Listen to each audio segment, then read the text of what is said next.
بڑا ہی ایک اچھا اور دلچسپ سوال ہے آپ کا، کیونکہ میں خود بھی BNP کا امیدوار ہوں۔ سب کو لوگوں نے آزمایا۔ ان 70 سالوں میں 2 حکومتیں آئیں اور جنہوں نے اپنی میعاد پوری نہیں کی، ایک 1970 میں، ایک 1997 میں۔ ان 2 حکومتوں کی کارکردگی اور ان پر اگر کوئی بدعنوانی یا کرپشن کے جو چارجز ہیں وہ عوام کے سامنے لائے جائیں۔ BNP ان 2 حکومتوں کا تسلسل ہے۔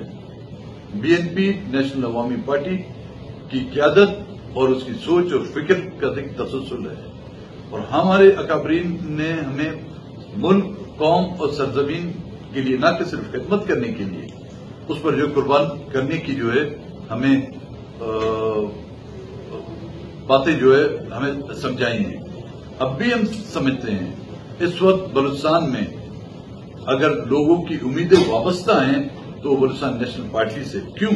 کیونکہ سب جماعتوں کو آزمایا گیا، اور وہ جماعتیں جو وفاق کی سیاست کرتے تھے آج وہ بھی بلوچستان کے نام کے محتاج ہو گئے۔ آج وہ کمپرس جماعتیں جو اپنے آپ کو متوسط طبقے کی نمائندہ کہتے تھے، آج انہوں نے جو نقصانات بلوچستان کو دیے ہیں شاید ہی کسی وفاقی حکومت نے دیے۔